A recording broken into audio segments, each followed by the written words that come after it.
한 주간 잘 지내셨죠? 지난주 함께 이제 음식을 나누고 매우 즐겁고 평안한 한 주를 잘 보냈습니다. 그와 반대로 세상은 요즘 시끌시끌합니다. 세계가 전쟁의 위협에 놓여 있기도 하고 또 남녀 간의 갈등도 심해지는 것 같고 또 우리나라 국민이 서로 분열되어서 서로를 좀 미워하는 것 같고 그렇게 점점 상황은 안 좋은 방향으로 흐르는 것처럼 보입니다. 점점 성탄절이 다가옴에도 우리는 주님께서 주신 평화의 말씀을 단 하나도 실천하지 못하고 살아가고 있는 것은 아닐까 생각되는 요즘입니다. 좀 걱정되기도 하고 조금 두렵기도 합니다. 그러나 우리가 경험했던 즐거운 일상, 평화가 넘치는 일상들이 있기에 오늘도 우리는 평안한 한 주를 맞이할 수 있습니다. 이러한 일상이 온 세상에 가득하기를 간절히 소망합니다. 너나 할 것 없이 모두가 평화로운 아침과 저녁을 맞이하면 참으로 좋겠습니다. 그 일을 위하여 한 주간 우리가 기도하는 그런 한 주가 되기를 간절히 소망합니다. 오늘의 본문은 예수님께서 12제자를 뽑으시고 12제자를 소개를 쭉 합니다. 그리고 나서 이제 제자들에게 당부하시는 예수님의 말씀입니다. 근데 이 말씀을 우리가 가만히 들여다보면 주로 이제 설교를 듣거나 뭔가 우리가 이야기를 하거나 나누거나 할 때도 주로 재산이 중요하지 않다거나 아니면 재물에 관한 이야기거나 아니면 소박한 그리스도인들의 삶에 관한 이야기거나 또 조금 심하게 이야기하면 재물을 축적하는 일이 마치 불신앙과 연결되어 있는 것처럼 이야기되곤 하는 구절입니다. 표면적으로 보면 그러한 말씀처럼 보입니다. 그리스도인이라면 재산을 포기하고 하나님 나라를 위해 헌신해야 한다는 말씀처럼 딱 보이기 매우 좋게 좀 과장되게 적혀져 있는 성경입니다. 그런데 사실 마태복음은 제자들이 자기 재산을 포기하며 정말 제자들에게 재물 소유를 포기를 하는 것을 끊임없이 종용했느냐? 전혀 그렇지 않다는 것입니다. 오히려 부를 축적하고 재물을 종용하는 기보다는 오히려 올바른 제자도가 뭐냐라고 질문하는 것과 매우 유사한 본문이 오늘 본문입니다. 우리가 바울 서신을 잘 알죠? 그게 연보에 대한 이야기가 나옵니다. 헌금하는 이야기가 나오죠. 다른 지역을 돕기 위한 특별 헌금 같은 이야기가 자주 나오는데 그게 보면 이러한 모습이 드러납니다. 초대 그리스도 교회가 부에 대해서 재물에 대해서 어떻게 생각하고 있었느냐. 로마서 15장 25절에서 27절에 이런 말씀이 있습니다. 그러나 지금 나는 성도들을 돕는 일로 예루살렘에 갑니다. 마케도니아 아가야의 사람들이 기쁜 마음으로 예루살렘에 사는 성도들 가운데 가난한 사람들에게 보낼 구제금을 마련하였기 때문입니다. 그들은 기쁜 마음으로 그렇게 하였습니다. 그들은 정말로 예루살렘 성도들에게 빚진 사람들입니다. 이방 사람들은 그들에게 신령한 복을 나누어 받았으니 육신의 생활에 필요한 것으로 그들에게 봉사할 의무가 있습니다. 그리고 고린도후서 9장 11절에도 이런 말씀이 있습니다. 하나님께서 여러분의 모든 일에서 부유하게 하심으로 여러분이 후하게 헌금하게 될 것입니다. 우리가 여러분의 헌금을 전달하면 많은 사람이 하나님께 감사를 드리게 될 것입니다. 만일 예수님의 제자들이 재물에 관해서 매우 배척적이거나 일단은 돈을 좋아하는 바리새인들과 세상과 동떨어진 삶을 계속적으로 요구를 했더라면 성서 곳곳에는 굉장히 폭력적인 언어를 사용해서라도 강제적으로 그 재산을 몰수하거나 아니면 강제적으로 그 부를 분배해야 된다고 끊임없이 이야기를 했을 겁니다. 그런데 성서에서는 단 한 구절도 그러한 이야기가 나오지 않습니다. 오늘의 본문인 마태복음에서도 이러한 유사한 말씀이 나옵니다. 바로 부자 청년 이야기입니다. 우리가 잘 알죠? 마태복음 19장쯤 가면 이제 부자 청년에 관한 이야기가 나옵니다.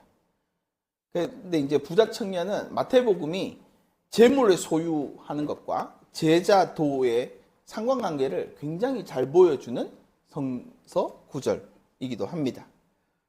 우선 부자 청년의 관심이 중요합니다. 부자 청년은 자기가 부자임에도 불구하고 그의 관심은 영생하는 데 있습니다. 그가 돈을 모으고 돈을 끌어다 모으고 그것을 어떻게 더 축적할까에 관심이 있는 게 아니라 부자 청년 자체가 영생에 관심이 있다는 것. 애시당초 설정을 그렇게 합니다. 영생에 관심이 있다고 하는 것은 결국 영원한 진리가 뭐냐라는 데에 관심이 있는 것입니다. 그리고는 예수님께서 그러면 계명을 지켜라 라고 이야기를 했더니 부자 청년은 저는 모든 계명을 다 지켰습니다 라고 이야기를 합니다. 심지어 다른 성서에서는 이 부자 청년을 보시고 예수님께서 어여삐 여겼다 라고까지 이야기합니다. 그리고 마태복음 19장 21절에 이렇게 말씀하십니다. 예수께서 그에게 말씀하셨다. 네가 완전한 사람이 되고자 하거든 가서 네 소유를 팔아서 가난한 사람에게 나누어 주라. 그래야하면 네가 하늘에서 보화를 차지하게 될 것이다. 그리고 와서 나를 따르라. 이 말씀인 즉슨 부자 청년이 예수님이 따를 만한 자격이 이미 갖추고 있다는 것입니다. 그리고 지금까지 그렇게 잘 살아왔으니 정말 네가 완전해지려면 지금까지 잘 가고 있는 길에서 보다 더 완전해지려면 이라는 단서를 붙여 놓았습니다. 그래서 이 이야기를 볼 때 그리스도를 따르는 데 있어서 부자이거나 가난하거나 이런 것들은 아무 상관이 없는 것을 보여주는 대목입니다. 오히려 재물의 소유의 문제와 제자로서의 삶이 어떻게 해야 되는지 상징적으로 보여주는 대목인 것이죠. 오히려 거기에 초점이 맞춰져 있다고 봐도 하등의 지장이 없습니다. 또한 부자 청년의 사건은 마태복음 공동체 구성원 내에서 그것을 대변해주기 굉장히 좋은 말씀입니다. 부자 청년의 소유를 팔아 가난한 사람에게 나누어 주고 예수님을 따라라 라고 했던 예수님의 명령을 아마 그 공동체 내에 받아들이지 못하는 사람들도 존재했을 것 같습니다. 그래서 마태복음에서 부자 청년의 비유를 통해 이러한 재물의 소유를 포기하는 가르침은 결국 예수님을 어떻게 따를 것인가에 관한 관심만 있을 뿐이지 네가 재물을 놓았든지 놓지 않았든지 이거에 대한 관심은 없습니다. 보다 더 완전해지는 공동체, 완전해지는 삶이 뭐냐라는 고민이 있었을 뿐이지 그가 부하거나 가난하거나 하는 것에는 아무런 관심이 없는 대목이기도 합니다. 사실 예수님께서도 부자 청년에게 요구한 것은 제자로서의 실천적인 삶을 요구한 것입니다. 그것은 예수님을 따라 여러 지역을 다니며 참된 하나님 나라를 선포하는 것이 그 당시 시대적 사명이었던 것입니다. 그러니 한 지역에 머물며 재산을 갖고 있지 말고 재산을 나눠주고 나를 따라와. 그리고 세상에 복된 소식을 전하자 함께. 이런 배경을 가지고 있는 것입니다. 이러한 증거는 사실 초대 공동체의 모습을 보면 굉장히 잘 드러납니다. 초대 그리스도교 공동체는 기본적으로 유대교와 기독교 사이의 중간 단계에 있는 공동체로 보는 것이 마땅합니다. 유대교의 전통을 유지하면서 동시에 예수를 메시아로 믿었던 공동체였습니다. 그렇기 때문에 구성원 자체도 매우 다양했습니다. 우선 예수님과 초기의 제자들은 모두 유대인이었으니까 당시 초대교회의 주요 구성원들이 유대인일 수밖에 없습니다. 특히 율법에 대한 깊은 관심과 이해를 가지고 있는 사람들, 심지어 지지난주에 이야기했지만 바리새인들도 많이 유입될 정도로 굉장히 율법에 능통한 자들, 그리고 항상 이게 선지서를 읽으면서 메시아를 기다렸던 사람들이 한 곳에 모여 있었습니다. 그러다가 복음이 이제 땅끝까지 전파되면서 각국의 로마 전역에 흩어져 있던 헬라파 유대인들, 헬라인과 결혼하고 헬라 사람의 문화에 젖어 사는 사람들이 유입되기 시작합니다. 이들은 유대교 율법은 별로 중요하지 않고 오히려 그냥 이방인들의 선교, 복음을 전하는 것에 훨씬 더 관심이 있던 사람들이지요. 나중에 사도행전에 가면 이들의 갈등이 나오기도 합니다. 또한 유대인들과 전혀 다른 종교를 가지고 있는 사마리아인들도 예수님의 가르침에 매료되어 상당히 유입이 됩니다. 이 사마리아는 원래부터 이제 유대인들과는 다르지만 그래도 하나님을 섬기는 자들이어서 이 사마리아인들이 유대교와 이방인들, 헬라파 이방인들에게 요 사이에 완충지대에 있는 사람들이었습니다. 그러니까 이 두 그룹을 연결해 주기도 하고 그 내에서 이제 한가운데 위치하고 있는 사람들이기도 했습니다. 그리고 이제 복음서를 듣고 막 이런 사람들은 대부분 일반 사람들이겠죠. 그리고 귀족들 중에서도 많이 유입이 됐습니다. 그리고 자유인들도 대단히 많았습니다.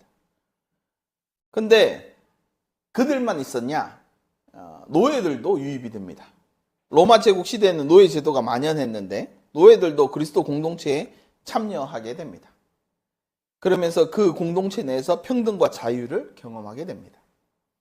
그리스도교는 사회의 지위와 상관없이 모든 사람이 동등하다는 가르침을 전했기 때문에 노예들에게는 큰 위로와 희망이 되었습니다. 또한 예수님의 가르치는 가난한 자, 소외된 자에게 큰 위로가 되기도 하였고 그들이 그리스도 공동체에서 따뜻한 공동체 의식을 함께 느낄 수 있었습니다. 그래서 기본적으로 그 구성원들이 부한 자나 가난한 자나 약한 자나 강한 자나 그리고 노예나 일반인이나 자유인이나 이런 모든 사람들이 섞여 있는 구조였습니다. 그들이 함께 공동체 의식을 느끼고 함께 서로를 향해 형제 자매라고 느끼는 그런 공동체였습니다. 이러한 현상은 우리나라 초창기 기독교에도 그런 모습이 있었습니다. 그래서 초대 그리스도교 공동체는 일종의 기적과 같은 모임이었습니다. 그 시대에 도저히 나올 수 없는 구성원들로 구성된 기적 같은 공동체. 그리고 초대 그리스도인들은 서로가 서로를 사랑하고 서로가 서로를 섬기는 공동체였습니다. 그래서 물질적인 어려움을 겪고 있는 이웃들을 서로 돕고 병든 자를 돌보고 서로를 용서하고 화해하는 삶을 살았습니다. 그리스도 안에서 모든 사람이 평등하다는 믿음을 가지고 사회적 신분이나 부귀 영화를 초월해서 서로를 형제 자매처럼 여겼습니다. 초대 그리스도인들이 로마 제국으로 박해를 받았지만 너무나 다른 형태의 종교 단체이기 때문에 로마 제국을 위협한다는 신분제를 위협할 수도 있고 전체적인 구조를 위협할 수도 있다는 명목하에 그리스도교를 굉장히 핍박했지만 그리스도교는 자신들이 경험한 그 평화의 세상, 평화의 공동체가 너무나 소중했기 때문에 그 박해 속에서도 모두 다 신앙을 잃지 않고 살아남았습니다. 그리고 그러한 경험 덕에 그들이 이게 진정한 하나님의 나라라는 인식을 통해 그런 나라를 세상에 널리 퍼져 나가게끔 해야 되겠다라는 비전을 땅속 저 깊은 곳에서 숨어서라도 마음속에 다들 품고 살았던 것입니다. 그렇게 자신의 굳건한 신앙을 지키며 복음을 전파했습니다. 그래서 지금도 그렇지만 이 초대교회 공동체는 약간 기적과 같은 있을 수 없는 그런 공동체라고 인식을 합니다. 이러한 관점에서 마태복음의 부자 청년에 대한 핵심은 가난한 자들을 돌보라. 그러한 사랑의 실천이 매우 중요하다라고 가르치고 있는 것입니다. 그 안에 영생에 관한 하느님의 지혜가 담겨져 있기도 하고 그 안에 참된 공동체를 향한 길이 있기도 하고 그 안에 진리의 길이 있기도 하다라고 설명하고 싶어서 부자 청년을 예를 들은 것입니다. 재산을 포기하고 예수님을 따라라. 이게 표면적으로는 그렇게 보이지만 예수님에 따르는 삶을 가려면 너희에게는 그러한 마음이 필요하다라는 것을 가르쳐주기 위한 것입니다. 부자 청년의 관심도 애시당초 영생에 있었던 것처럼 그가 진짜 완성되려면 그런 마음을 통해 너를 자신을 키워나가야 한다라고 이야기하고 있는 대목이지요. 아마 마태복음 내에서도 이러한 예수님의 가르침을 믿기 힘든 사람이 있었던 것 같습니다. 그래서 오히려 부자 청년의 이야기를 들면서 부자 청년이 부자여서 영생에 관심이 없어서 예수님을 못 따른 것이 아니다. 오히려 예수님의 말씀을 믿지 못했기 때문에 그렇게 살면 오히려 자기가 더 불안한 삶으로 내몰릴까 봐, 영생을 얻지 못할까 봐 예수님의 말씀을 믿지 못해서 따른 거지, 예수님의 말씀을 믿었더라면 그는 더 완전한 사람이 됐을 거야 라고 이야기를 하는 대목입니다. 그래서 예수님의 권위를 부정하고 예수님의 말씀을 부인하고 오히려 자신의 욕망, 자신의 생각을 쫓아간 사람들이 결국 아무리 예수님이 처음 보시기에 어여삐 봐야도 그는 완성될 수 없는 사람이야 라고 이야기하는 대목이기도 한 것입니다. 이러한 관점에서 오늘의 본문을 보면 조금 다르게 읽을 수 있습니다. 8절부터 보면, 세 번역으로 보면, 앓는 사람도 고쳐주며 죽은 사람도 살리며 나병 환자도 깨끗하게 하며 귀신을 쫓아내라. 너희가 거저 받았으니 거저 주어라. 전대에 금화도 은화도 동전도 넣고 다니지 말아라. 여행 자루도 속옷 두 벌도 신도 지팡이도 지니지 말아라. 일꾼이 자기 먹을 것을 받는 것이 마땅하다. 아무 성에나 아무 마을이나 들어가든지 거기서 마땅한 사람들을 찾아내서 그곳에서 떠날 때까지 머물러라. 너희가 그 집에 들어갈 때 평화를 빈다고 인사하여라. 예수님 그리스도의 제자는 이런 것이다 라고 예수님이 직접 가르치고 있는 본문이 오늘 본문입니다. 그래서 이 본문은 저에게 이렇게 읽힙니다. 한마디로 삶이 아파서 힘들어하는 이들, 죽음만이 희망인 만큼 지친 이들, 다른 이들에게 부정당하고 배척당하는 이들, 자기 스스로도 다른 이들과 격리시키며 스스로 괴롭히고 스스로 외로움을 겪고 사는 이들, 원인을 알 수 없는 힘든 일을 겪고 있는 이들에게 찾아가서 그들을 회복시켜 주어라. 그 회복은 너희 삶에서 나 덕에 너희가 그저 받았으니 그저 주어라. 너무 부유하게도 다니지 말아라. 그러한 모습으로 다니면 정작 정말 너희를 필요로 하는 사람들이 너희에게 도움을 청할 수 없다.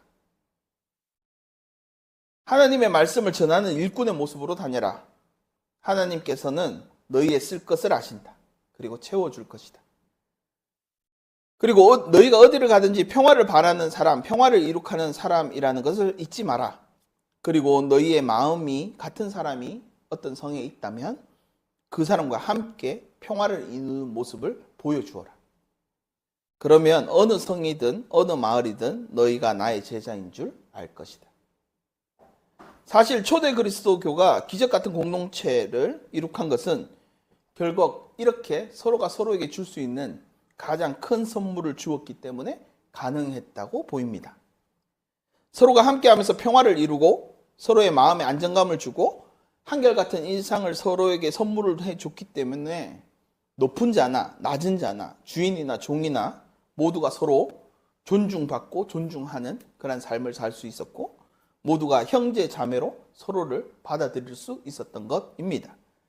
놀라운 것은 이러한 공동체는 구약의 예언자들이 그토록 꿈꾸던 하나님의 나라의 모습이라는 것입니다.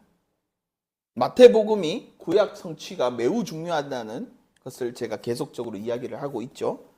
에스겔 36장 24절에서 28절에 이런 말씀이 있습니다. 내가 너희의 이방 민족들 가운데서 데리고 나오며 그 여러 나라에서 너희를 모아다가 너희의 나라로 데리고 들어가겠다.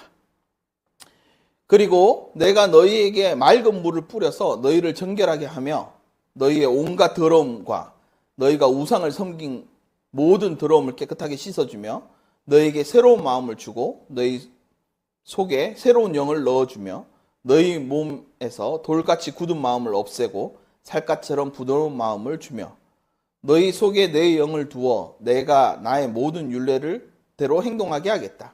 그러면 너희가 내 모든 규례를 지키고 실천할 것이다. 그때에는 내가 너희에게 조상에게 준 땅에서 너희가 살아서 너희는 내 백성이 되고 나는 너희의 하나님이 될 것이다. 이 중에 이제 내가 너희에게 맑은 물을 뿌려서 너희를 정결하게 하며 라는 말이 나옵니다. 그런데 사실 예수 그리스도가 우리의 정결의 물이기도 합니다. 그리고 제자들 역시 맑은 물의 역할을 부여받았습니다. 오늘 본문에 앓는 사람을 고쳐주며 죽은 사람을 살리며 나병 환자를 깨끗하게 하며 귀신을 내쫓아라. 너희가 거저 받았으니 거저 주어라 라는 말씀이 이런 뜻이기도 합니다. 고쳐주고 살리고 깨끗하게 하고 귀신을 내쫓는 것은 모두 다 정화의식입니다. 정결례와 관련되어 있는 행위입니다. 그래서 이 정결례의 역할, 맑은 물의 역할을 제자들에게 부여하고 있는 대목이기도 합니다. 그리고 이거는 구약에서 제사장들이 하는 역할이기도 했습니다. 또한 이사야 2장 4절과 미가 4장 3절에 이런 말씀이 나옵니다. 물론 두 말씀이 조금 다르지만 내용은 같습니다. 주님께서 민족들 사이에 분쟁을 판결하시고 뭇백성 사이에 갈등을 해결할 것이니 그들의 칼을 쳐서 보습을 만들고 창을 쳐서 낫을 만들 것이며 나라와 나라가 칼을 들고 서로 치지 않을 것이며 다시는 군사훈련을 하지 않을 것이다. 우리가 사는 세상에서 수많은 갈등이 존재합니다. 모든 삶의 순간순간마다 우리의 삶에 존재하는 갈등이 조금씩 증폭되면 우리의 삶에서 서로가 서로를 적대시하게 되고 나아가 민족과 민족 사이에 분쟁이 되고 나아가 국가와 국가끼리 전쟁이 됩니다. 그러나 성서는 하나님의 꿈은 칼을 쳐서 보습을 만들고 창을 쳐서 낫을 만들어 모든 세상이 다 풍요롭게 먹을 것을 먹으며 함께 한 식탁 아래에서 서로가 서로를 위해 즐길 수 있는 세상이 하나님의 꿈이라는 것입니다. 그래서 오늘의 본문은 이러한 구약의 내용을 축약해서 이렇게 봤습니다. 너무 부유하게 다니지 마라. 그러한 모습으로 다니면 정작 너희에게 필요한 사람을 너희에게 도움을 청할 수 없다. 하나님의 말씀을 전하는 일꾼의 모습으로 다녀라. 하나님께서는 너희의 쓸 것을 아신다. 그리고 채워줄 거야. 그리고 너희가 어디 가든지 평화를 바라는 사람, 평안을 이룩하는 사람이라는 것을 잊지 마라. 그리고 너희와 같은 마음을 가진 사람들이 있다면 그 사람과 함께 평화를 이루는 모습을 보여주어라. 그러면 그 성과 그 마을에서 너희가 나의 제자인 줄 알 것이다. 하나님의 자녀인 줄 알게 될 거다. 라고 말하는 것이죠. 결국 이제 평화를 끼치는 사람들, 즉 제자는 결국 하나님의 꿈을 실천하는 사람들이라고 분명하게 말하고 있는 대목입니다. 세상에서 살아가는 동안 우리는 이런저런 일을 많이 겪습니다. 긍정적인 경험도 하고 부정적인 경험도 합니다. 늘 긍정적인 경험만 하고 살면 좋겠지만 우리 서로가 부딪히며 살기 때문에 언제나 우리가 생각지도 못하는 다양한 고통들이 실패도 할 수도 있고 상처도 받을 수 있고 당할 수도 있고 외로울 수도 있고 두려울 수도 있고 서로 미워할 수도 있고 시기할 수도 있고 가끔씩 예기치 못하는 테러를 당할 수도 있고 가급적이면 이런 경험들을 하기 싫지만 현실은 그렇지 못합니다. 그래서 부득이하게 겪을 수밖에 없는 현실이어서 우리 속에는 언제나 미움, 시기, 질투, 증오 이런 마음들이 커질 수밖에 없는 사회 속에서 살고 있는 것입니다. 그러나 지혜로운 사람들은 압니다. 이러한 경험조차 우리 삶에 매우 중요하다는 것을 압니다. 지금의 슬픔에 처한 사람들의 눈물을 서로를 사랑하는 것이 얼마나 중요한지도 알게 됩니다. 그리고 그것이 얼마나 아름다운 것인지도 알게 되었습니다. 그리고 결정적으로 우리의 신앙이 우리의 내면에 이러한 변화를 끌어왔던 것입니다. 경험을 하나님 앞에 가져갈 때 그것은 우리의 성숙하게 만드는 길로 인도하신다는 것을 압니다. 그래서 부자 청년에게 너를 지키고 있을 것 같은 그 불을 내려놓고 다 나눠줘봐. 이게 부정적인 경험일지 너를 더욱더 완성시켜 줄지 경험을 해봐라는 기회를 제공을. 우리가 이런 것들을 거저받았으니 이웃들에게 거저주라고. 동화의 물, 정결 내의 참 뜻이기도 합니다. 오늘 주보의 그래서 글을 읽으면서 이런 생각을 했습니다. 정결해진 기독교인, 그리스도인, 예수님의 제자라면 우리는 이러한 모습을 추구해야 되지 않을까? 라는 생각에 이르렀습니다. 읽어보면 이렇습니다. 좋은 배우자의 첫 번째 조건은 같이 있을 때 편안함입니다. 어떤 상황이 와도 내 마음을 편안하게 해주는 배우자, 그게 제일 좋은 겁니다. 배우자의 얼굴만 봐도 긴장이 풀리고 이제 집에 왔구나 하는 느낌을 받아야 합니다. 편안한 배우자는 내가 나여도 괜찮다라는 안정감을 줍니다. 특히 요즘 시대에는 이 느낌이 참 중요합니다. 많은 돈과 성공, 좋은 집, 좋은 차, 그런 거창한 것들로 우리가 사고 싶어하는 것은 결국 편안함이기 때문입니다. 편안한 집이 되어줄 사람을 첫 번째로 만나세요. 힘든 날이면 다음에 만나고 싶은 사람이 아니라 당장 만나고 싶은 사람이어야 합니다. 사람이 치이고 밀리고 배신당하다 보면 결국 알게 되는 것이 있습니다. 함께 할 때 편안한 사람이 제일 귀하다. 어쩌면 그래서 인간관계를 통달한 사람들은 다 이렇게 이야기하나 봅니다. 소중한 사람이 생긴다면 나는 가장 먼저 애쓰지 않아도 존중받는 안온감을 주겠다. 사람이 사람에게 줄 수 있는 가장 큰 가치는 결국 편안함입니다. 노력하지 않아도 존중받을 수 있는 안온감, 함께 있는 것만으로 마음이 정돈되는 안정감, 누군가 함께 한다는 것은 결국 그런 일입니다. 특별한 선물 같은 하루가 아니라 한결같은 일상을 주는 것입니다. 그런 사람을 만나야 합니다. 또 그런 사람이 되어야 합니다. 그것이 서로가 서로에게 줄 수 있는 가장 예수님들께서 제자들에게 요청한 모습이 아닐까 생각이 들었습니다. 사람이 사람에게 줄 수 있는 가장 큰 가치는 결국 편안함입니다. 노력하지 않아도 존중받을 수 있는 안온감, 함께 있는 것만으로 마음이 정돈되는 안정감, 누군가와 함께 한다는 것은 이런 것입니다. 특별한 선물 같은 하루가 아니라 한결같은 일상을 주는 사람, 그런 사람을 만나는 것, 그리고 그런 사람이 되어가는 것, 그것이 서로가 서로에게 줄 수 있는 가장 큰 선물이라는 것입니다. 우리는 예수 그리스도를 통해 무엇을 경험했을까 고민해 봐야 합니다.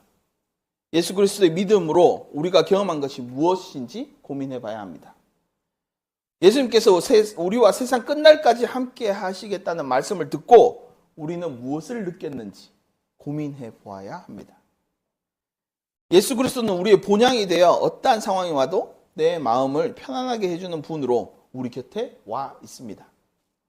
그리고 그리스도를 뵐 때마다 긴장이 풀리고 집에 왔구나 하는 느낌을 받게 됩니다. 그분이 우리를 있는 그대로 받아주셔서 내가 나여도 괜찮다라는 안정감을 줍니다. 노력하지 않아도 예수님께 존중을 받는 안온감을 줍니다. 함께 있는 것만으로도 마음이 정돈되는 안정감을 얻습니다.